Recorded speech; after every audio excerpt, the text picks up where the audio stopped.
We're going to talk about my top contract management trends for 2022. I think this year is going to be an incredible year in the contract management profession. I've just been implementing a contract lifecycle management tool, and I think this year we're going to see the rise of CLM technology in procurement teams, whether that is a standalone CLM. And I put a post out around this, link to the article that I wrote on this very subject matter, which I'll leave a link in the description. And James Meads, who's an awesome guy, awesome procurement tech guy, he actually made the prediction that it's very likely a lot of procurement tools will bolster its contract management functionality software offering. I just thought that was a really cool point to see as opposed to the standalone ones. And I also think this would be a rise of legal tech, and we as procurement people really do need to be aware of legal tech, mostly because we might be procuring it for our legal teams within our businesses, but also we might be using it and we might be feeding into it, reviewing contracts in it, doing all sorts in it. So I think, we're going to see the rise of CLM,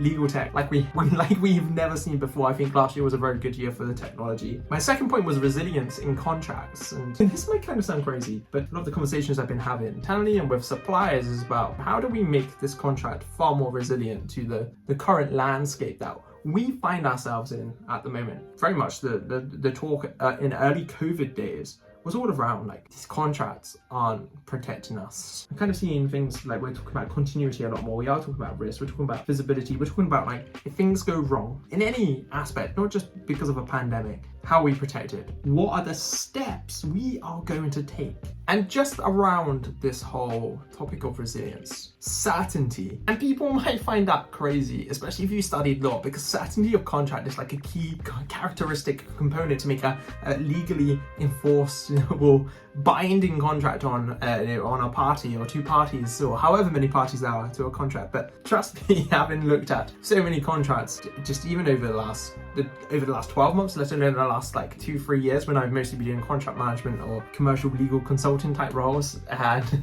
the contracts, you're not always clear what it is you're actually buying or you're exchanging services on. When that, especially if the contract comes from the other party, you can be really confused. I like to think that when I draft the contract, it's fairly clear, like what the obligations are, what it is that's going on, and that's kind of the primary focus of whenever I'm drafting a contract. But a lot of contracts, I don't think do enough there. So there's a real focus on making sure we've got that in place. And I've kind of spoken about risk just now in the resilience piece. I think it's just a topic that isn't going to go away, and hopefully it doesn't go away ever again. And not to say it went away, but I think teams were like, it's a risk, we're happy to accept it. And I think maybe we are now looking at, what are the risks we can accept? We're just happy to do this, but what are risks that our business absolutely cannot for whatever reason, cannot accept? And let's focus on those. I think as a contract reviewer, as a negotiator on these procurements, I think that's very much where the focus is going. And I'm excited if that is the case. Kind of left my favorite one to the end here in terms of my predictions.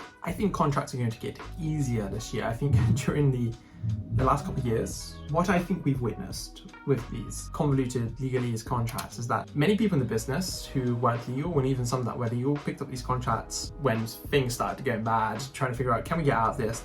Do we need to fulfill our obligations? Does the other party need to fulfill their obligations? What the hell was going on? They didn't know. And this kind of comes back to that point I was making before around certainty and also around building resilience into contracts. It just wasn't clear from the wording, not necessarily from the drafting, but because of the way in which just the sheer bulk of the sentences.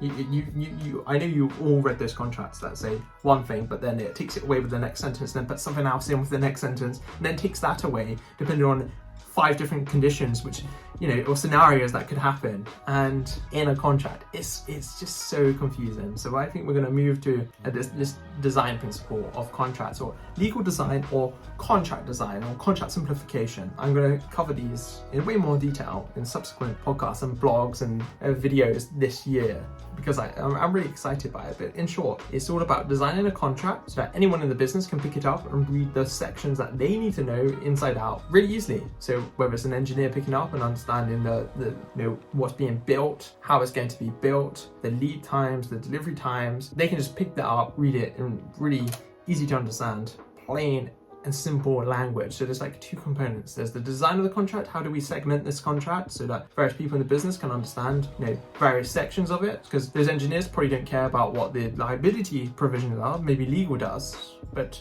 they want to know, how they're going to get it, what happens if the item is delayed, or if it's not going to arrive, poor performance, or because it was damaged in transit, and all of that good stuff. That's one part of the thinking. And then how do we remove that horrible legalese language where you can read something and you're not quite sure what it means, but you full well know that you could put that into easy to understand plain English or plain language, depending on your choice of language there, and make it accessible to everyone. I think that's a really exciting place we're going to get to with contracts. And I was about to say in 2022, I think we're going to see the start of this happening a lot more. I spoke in the blog about the adoption of one NDA, which is a standardized non-disclosure agreement template, and they're probably going to do a master services agreement and things like that as well. I think these are all very good ways to speed up time to contract and to stop this craziness of redlining for the sake of redlining contracts, or negotiating contracts for the sake of it, because half the time I think a lot of contractors trying to say the same thing. You could read 10 different contracts for services. All 10 could be written in a different way, but have the same intentions. Because they're written in 10 different ways, maybe due to the preference of whoever drafted them, the drafter, it means that the other person on the other side wants to negotiate because it doesn't quite fit their